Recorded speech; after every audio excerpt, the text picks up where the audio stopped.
Right, breastfeeding is a big challenge, especially for new moms who are unsure of whether or not they are producing enough milk for their child. That is why we've invited a panel of experts and experienced mom here with us today to share with us the benefits and wonders of breastfeeding. Please help me welcome Ms. Rita Rahayu Omar, who's an international board certified lactation consultant and also a baby wearing consultant.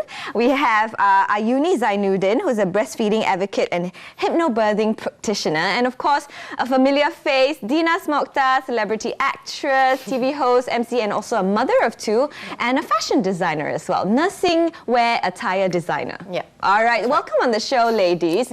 Now earlier on you saw that little package. I'm sure you've heard the news and you've read about it. So as a breastfeeding advocate, Rita, what was your reaction to that news? Shocked, really, yes. As a breastfeeding consultant, because in our practice we see a lot of mothers on a daily basis, and they come to us with all sorts of issues. But when they do come to us, we can actually detect if there are other underlying issues. There are some mothers that come to us with a breastfeeding problem, but as we go along, we realize that there are other underlying issues surrounding it. Okay. So I'm just sorry that that happened.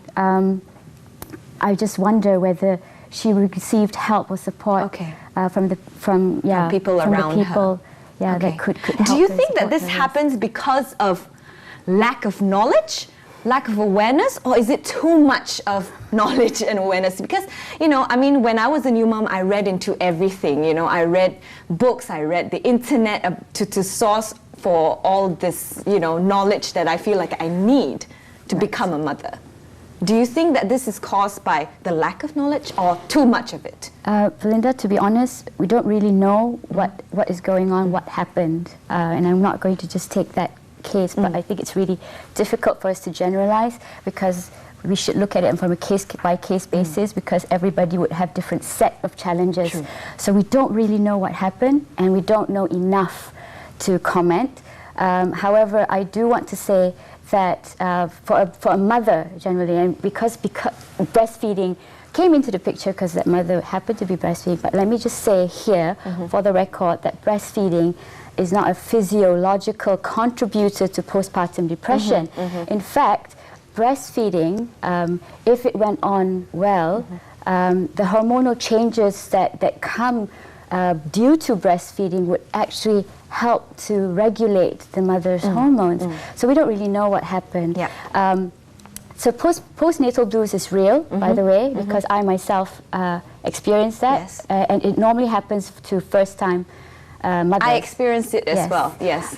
It gets better as you go along with your second and third because of experience, right? But it's pretty normal. But then it should be a red flag if that symptoms, the symptoms, like you would feel, postnatal blues is like feeling of anxiety, tearfulness. For some reason you feel happy one minute, you feel sad the other minute, and then you become a bit unhappy with the family members for some reason. For myself, I was afraid of being with my daughter by myself. Right. I couldn't. I couldn't be in the room just with her by myself. I feel like I'm going to do something wrong and drop her or I don't know, suffocate her in some way. So not consciously, but unconsciously. So a lot of things are going on in the mind of a new mother. That's a major change in your life to have a baby. So hormonal changes coupled with surroundings, with things that's going on. Lack of sleep. Yes, exactly. Because that's a major change in your life, and all that contributes to those postnatal blues. However, if you realize that, or people around you realize that these feelings or these symptoms intensify and do not fade after 2 weeks, that's a red flag that you might go into postpartum depression. So just a note to everyone that you have to know what's going on, and support is key here. Family members, friends, online support groups is also helpful. Yes, you can get at the definitely. Because, if you're confined to your home, obviously because we have all these pantangs and stuff, where do you get your support? Facebook. Facebook.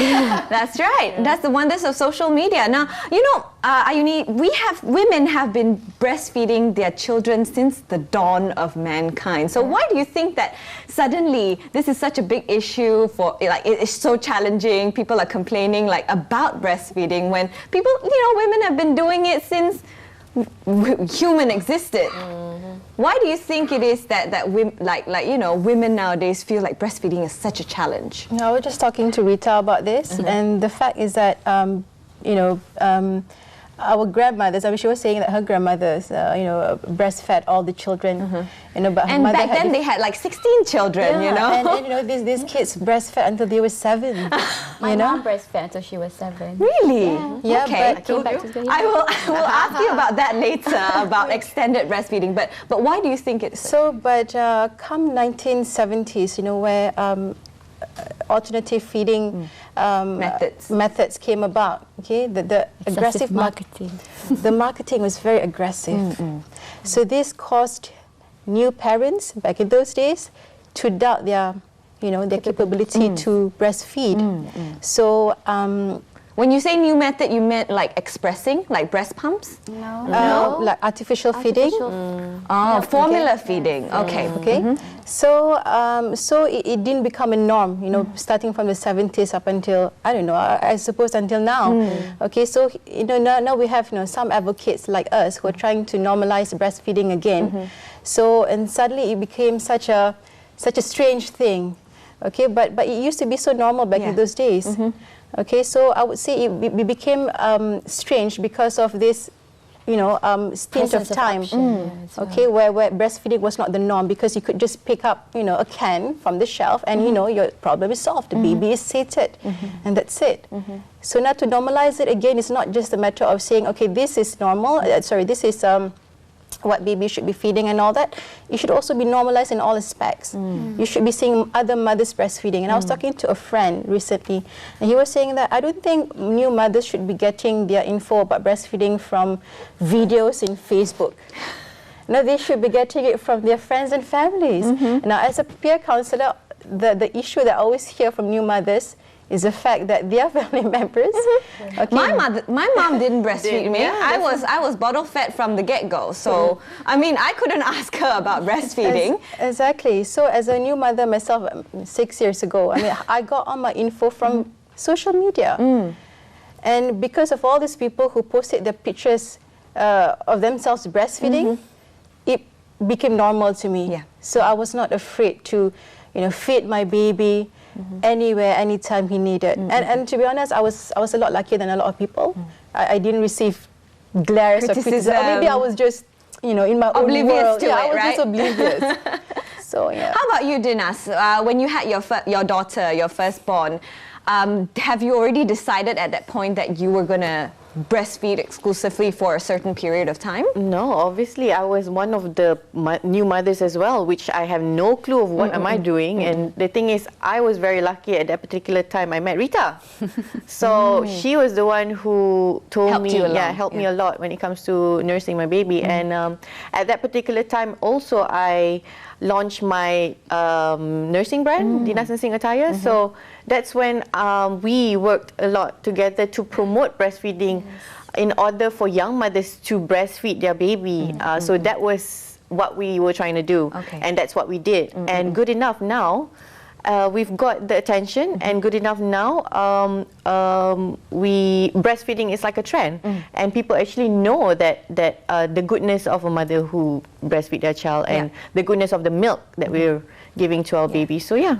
I'm sure like everybody knows about the goodness and the benefits. Like it's been everybody knows, it's like sort of common sense now that the breast milk is the best for the baby. But is it true that some women are just not capable of breastfeeding? Yes, that is true. Yeah.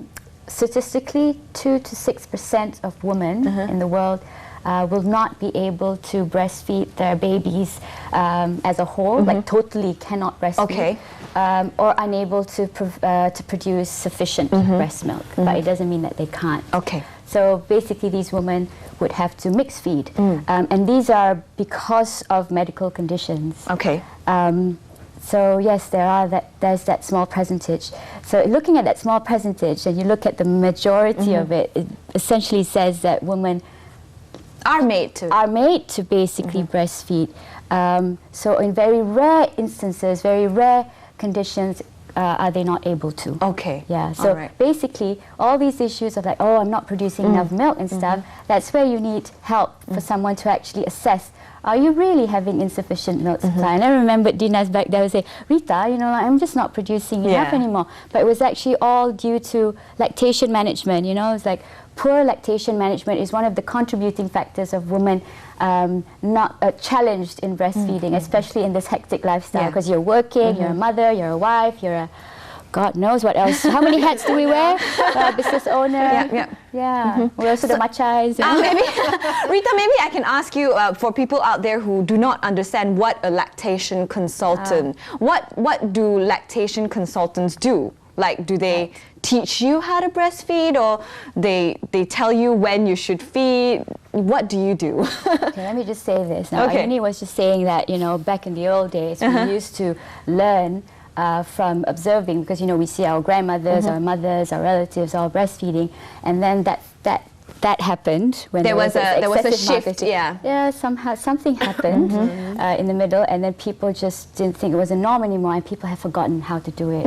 That's how, you know, lactation consultants came into the picture. We didn't have a job back then, in the 50s, 60s. Okay. So thanks to people.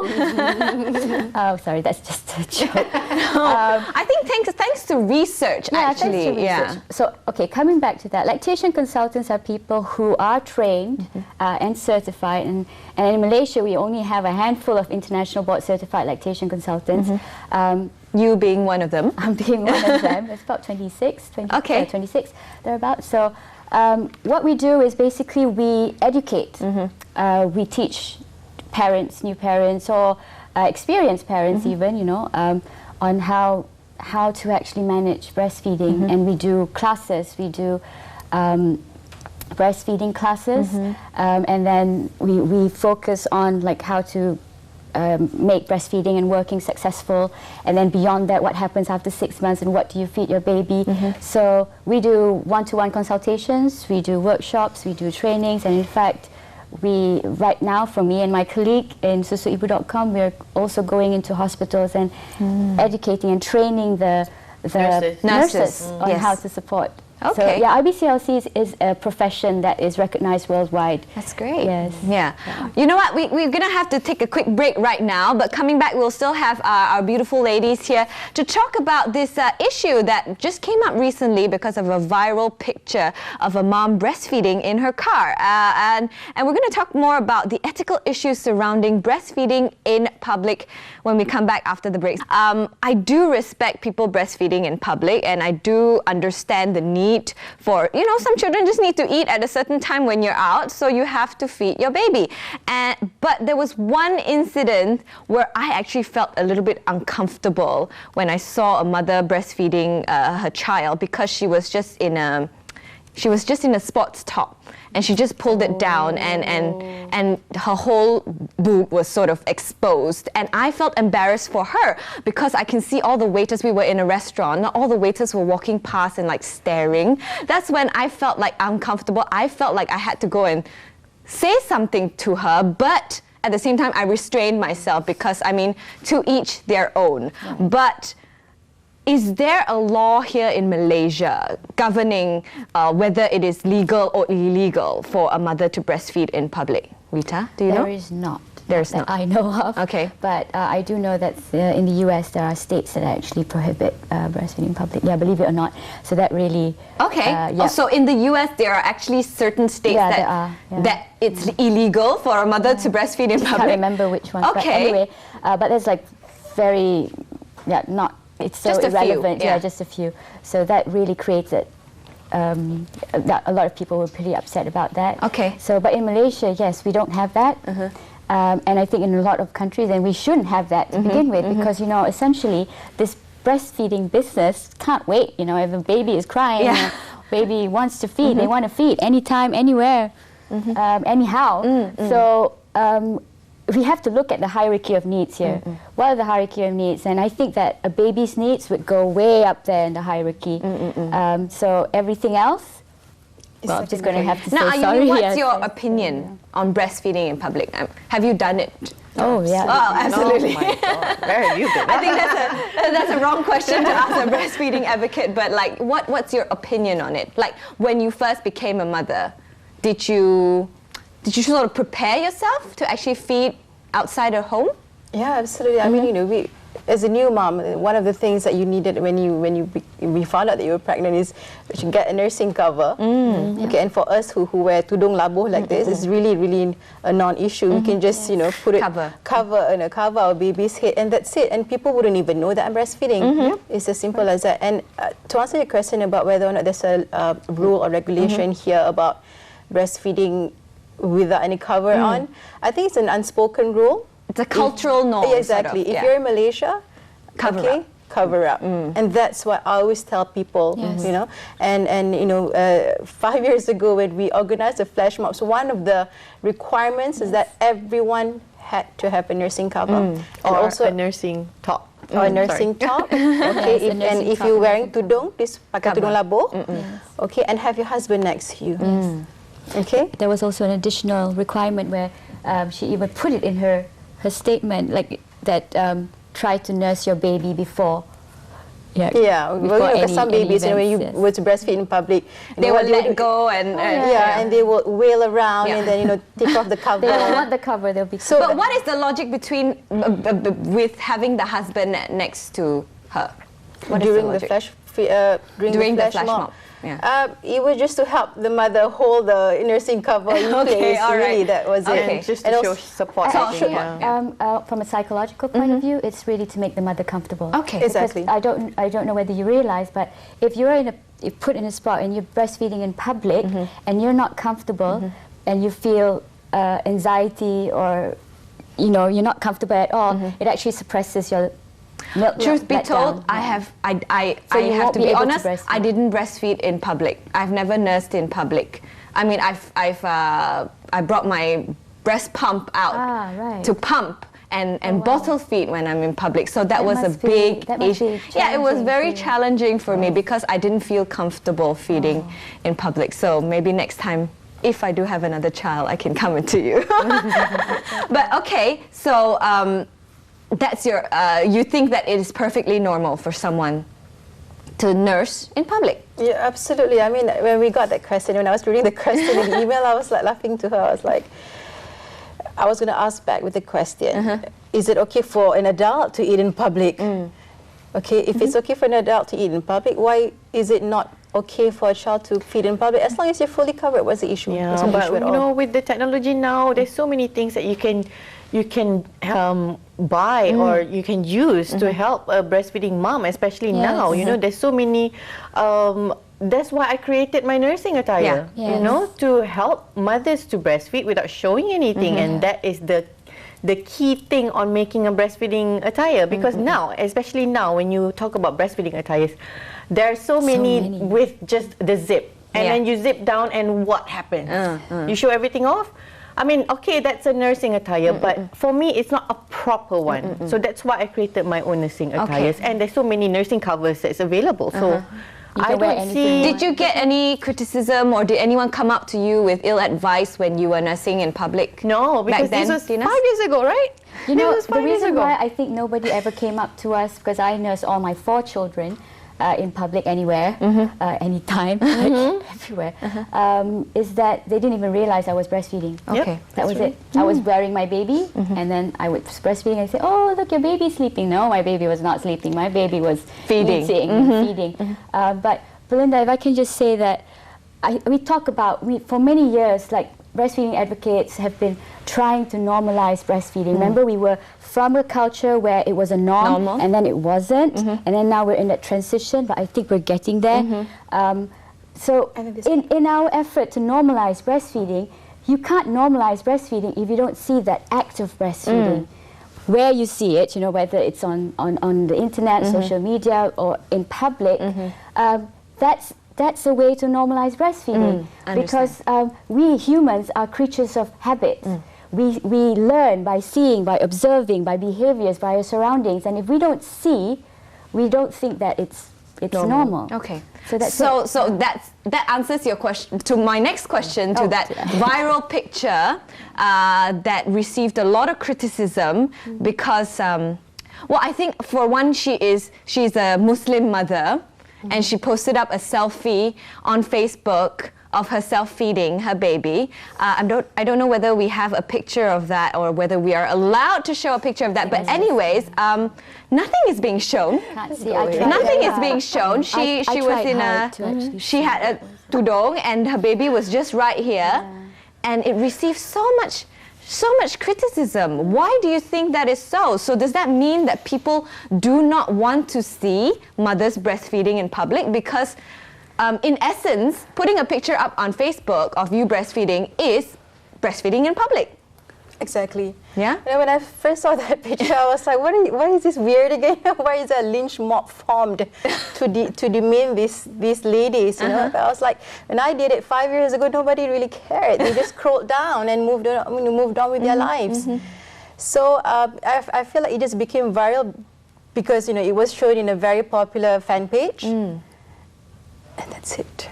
And that's it. I just feel sad that I do believe it could have been handled better in the sense that, yeah, we could have been civil and respectful. So does that mean that people out there still cannot see people breastfeeding in public? Belinda, right at that moment when that thing happened, a group of us actually asked ourselves, like, does that mean that we have to press the reset button to start from the beginning to re-educate people all over again after a decade long of trying to normalize breastfeeding? We actually have to go back to the drawing board. So I don't know, Dinas, you know. Like for me, I mean, we have to work harder. To be honest, I was when I got I didn't know about the video. I didn't as and well. the picture. It's just a picture. When I it wasn't got to even know a video. about the picture and the video, I was like, I was laughing on my own, and I was like, you know what happened? This was like 5 years ago. And for me, it's good that they're bringing it back, because the thing is, it's like, we did promote and push on breastfeeding a lot when 5 years ago. That's when we were going 101%. And we slowed down because it was already there, you see? So now, it's back. So we're excited. Dinas I am excited. I remember Dinas had a huge poster of her feeding her child right outside her shop. Yeah, why didn't you take a picture of that? You know? Yeah. So for me, it's all entirely up to you. I mean, why I did it is because I was promoting my attire, and at the same time I was promoting breastfeeding. I was doing something good. And you can't promote a nursing attire if you're not nursing in public. But can I ask, is it haram? Is it in terms of religious purposes, is it haram to post a picture up on Facebook of you breastfeeding your child? Nobody has an answer for that, is it? How about just breastfeeding in public? Let's not go to posting a picture. If you're not showing anything, I don't see... If you're not showing your aurat, because I think the guiding principle is to ensure that your aurat is... well covered. Yeah, well covered. And I think that all Muslim women that I know, and the people that even come to us, sometimes you really can hardly see anything. They do it so well. And it takes practice, by the way, to do it so well. So if you have to empower a woman to actually have that capability, to have that confidence to nurse public. But right now, after what's going on, we've had women come to us and say, my husband and my mom thinks it's not a good idea for me to breastfeed in public anymore. So now I'm asking, you know, do I express my milk? And what you went through, what do you think, Belinda? I mean, it was very, very troublesome, and I didn't go out of the house a lot. So you can't... If I may say something, to me, education of the public does not only stop at the parents. When we talk about breastfeeding, we educate the parents, and then we educate the caretakers, the grandparents. Now, I think the breastfeeding advocacy in Malaysia has done well, you know, in those respects. But I feel like we need to educate the larger public. Yes. The man, the young man. Those who are parents yet, children who like stare and point sometimes, right? Yes, and I remember it. Sorry, please. Yeah. So I have three brothers. Yeah. Okay, they are 23, 14, and 13. They've seen me breastfeed all the time. Okay, and they just avert their gaze. Yes. You know, it's as simple as that for them. You know, to them, it's a normal thing. Look away. Yeah. Now, so I feel like I've helped to raise some very respectful young gentlemen here who hopefully will advocate breastfeeding will support their wives. Yes, and my son, my eldest is 14. And I remember when he was 8 years old, and I was breastfeeding in public because I didn't have a place, because it was full, and the surah was full, and I didn't have anywhere else.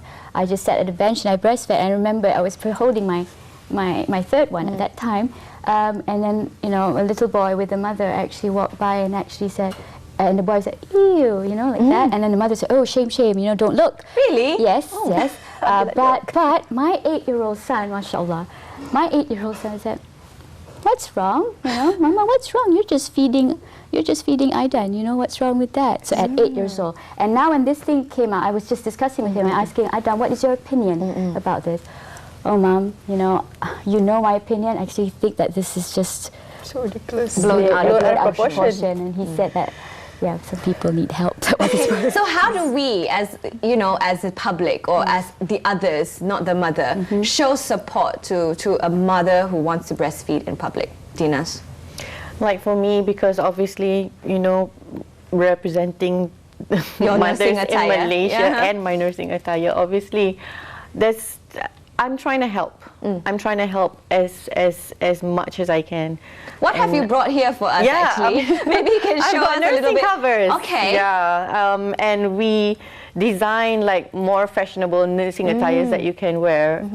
And basically, it's very simple, just like that. Okay. And then you're not showing anything. It comes with matching baby outfits that I created. So cute. Yeah. So as long as you're discreet, that's is there right. a guideline do you give your mother's guidelines if they plan to breastfeed in public? For us, when people come and say, "Okay, how do I make it easier?" What we do is we suggest.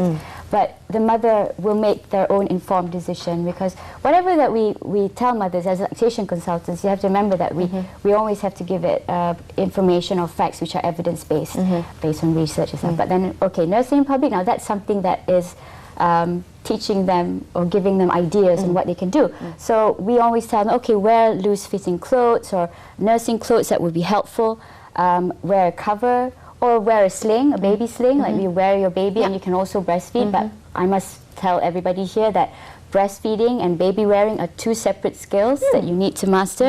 So I would encourage you to master your breastfeeding skills first and then only move on to master the your baby wearing skills first, and then you think about combining both, because otherwise you're not going to make it. You can think about when you are outside, you have to sort of like spot where are the possible places for you to nurse. So you're like, okay, the corner of a restaurant, like a booth corner, somewhere here, somewhere that have some common sense. Have some common sense, and you already target the areas and identified them. So when the time comes for your baby to feed, before your baby is hungry, which is the key here, because when the baby is hungry, they're going to be very, very angry. and upset, so it's going to be a handful for you to handle by the time. And you'll be flustered as well. You would be, I don't know what to do. So it's important for you to watch your baby's cues. So if you think, it's going to be time, get ready, park yourself there, and then just calm down. Keep calm and breastfeed. Keep calm and breastfeed. Okay. How about you, Ayuni? How can we show support to all the mothers out there who want to continue on this breastfeeding journey wherever they are? Really, my advice is so simple. Move on with your life. If you see a mother breastfeeding, just take one glance and just walk away. It's as simple as that. I mean, I feel like don't go up and tell her some, like you should cover up or whatever. Just smile and say, "Good job." I mean, unless if you're a man, don't do that. Okay. Awkward. But really, the best thing you can do is just move on. Yeah. Okay. Just ignore. You won't stop and stare, like if a child, an older child is eating from a fork and spoon, you won't just stop and stare and look at the child eating, right? So that's right. Yeah, just move on. Okay, that's a great advice. Well, thank you very much, ladies, for being on the show today to help us dispel some of these taboo of breastfeeding in public, and hopefully we don't go backwards, right? I really hope so. Hopefully, all the mothers out there, we will move forward and along with this breastfeeding journey, and because we all know that breast milk is the best for our baby. But can I just say Yeah, one sure. thing? For mothers out there, because when we talk about breastfeeding, we must also not forget that there are challenges that everybody goes through. So every mother defines their own success. And even if you have challenges and you're not able to breastfeed, don't feel bad. Okay. Don't feel bad, because it doesn't make you any less of a mother. Yeah. All right? Yeah. Yes, that's what I tell mothers sometimes when they ask me, like, if I cannot breastfeed, if it doesn't make you happy, if you feel so stressed, then just don't do it. Get help. Yeah. That's more important. Get All help, right. yes. Thank you very much, ladies. We will be back with Dina's, and she'll be showcasing, we'll have a little fashion show here of some nursing attires from DNA by Dina. So don't go anywhere. We'll be right back with that fashion show.